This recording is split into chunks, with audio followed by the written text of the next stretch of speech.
But what happens now? If in if there was a mass extinction event now, okay, bang, asteroid is going to come and hit New York or something, okay, whatever, wherever, Russia, make it Russia this time. Well, they had the last one. Let's put it Africa, okay. Bang, and it throws this dust cloud about the size of the one in Greenland.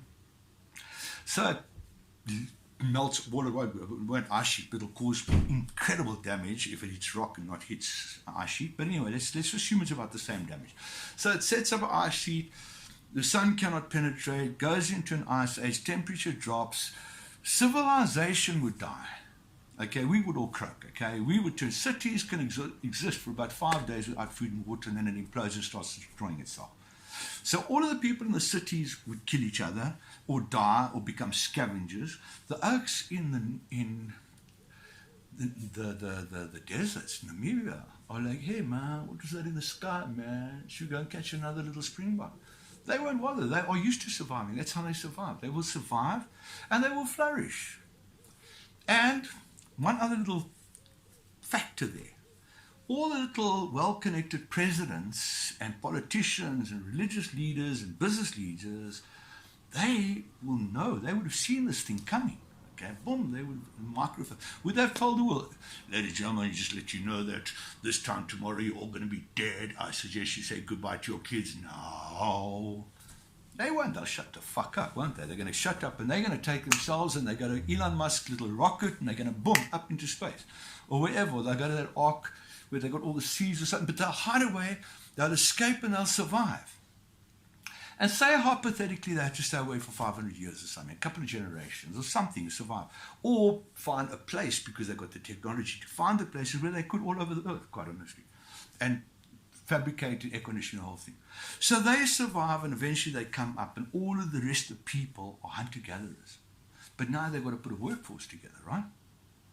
So they've got a couple of little slow there gizmos that are still working. The batteries are still got battery packs and stuff they pack. Frighten the shit out of these people, bam, bam, bam, much like the guys did when they actually decimated the first local population on Easter Island all those years ago. Well, right at the beginning. That's also a very sad story, quite honestly. But anyway, so they will scare the people, reward the people, give them food and stuff like that, and they will herd them. And they will help get them to redevelop civilization by telling them they are the gods. They would, or let the people be. And how did these gods operate? These guys operate. They would go and they would set themselves up as the deity of each town. So they were in charge and make the people feed them because you feed the gods. And that's what they did. So now, sorry, I'm getting a bit checked on big thing. If these guys, if Trump and them survived, they would actually do that and herd society again. That's exactly what they would do. Now, how many times might that not have happened? We look at mythology, okay, and we look at history, and we see the timeline and think, oh, hold on, this doesn't fit. The timeline doesn't fit here. Because we're trying to think of a timeline only about 10,000, 15,000 years. We don't even go into the 100,000 years. We don't go there. It's not done. I mean, we don't know. We're talking 10,000 years, we're hunter-gatherers. Cool, so the rest of the time we're apemen. But we don't go. We'd rather say that an alien came from light years away, okay, to get here, which is a monstrous task in anyone's book. And we think that's more realistic than saying humanity on the planet, or the species of life on the planet that led to humanity, has evolved many, many times, creating advanced civilizations. And each time an advanced civilization was created, some of the people survived. Hunter-gatherers, which populated the working class again, and an elite that managed to dip, had the resources to hide it. And how many times would that elite have been separating itself further and further from the hunter-gatherers, where the next time there's survival, there would be some of these and some new ones. And these would go on for generations and would be a hidden science and hidden knowledge that could be passed on, and could be passed on to Sumerians, and is the substance of mythology all over the world. And the timelines are so mixed up because we do not know how to work out the timelines.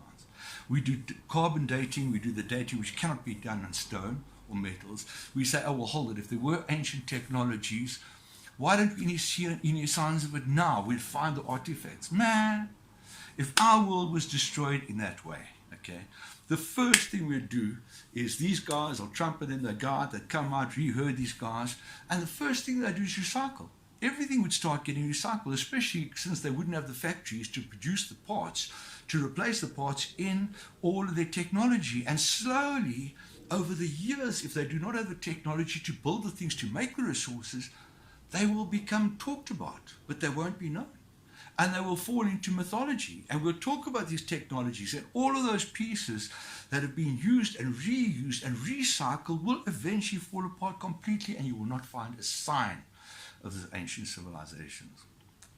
So, what does that say about God and these people? Were these deities ancient civilizations, whether they be alien or advanced earthlings?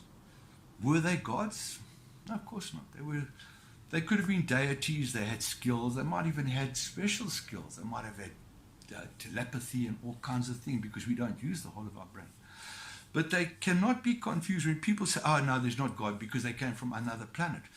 The concept of God is a creation of a universe, the concept of the God intellect, the consciousness that brought about creation and guides the direction of the ship of evolution.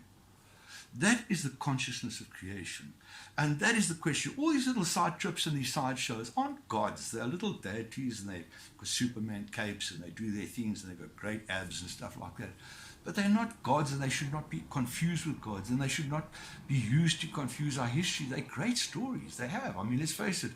Science fiction sparks and is the catalyst for science fact. It's not the other way around. People don't write science fiction after the stuff has been invented. They first write the story and invent it, and they do it. They invent it. So that's what's happened.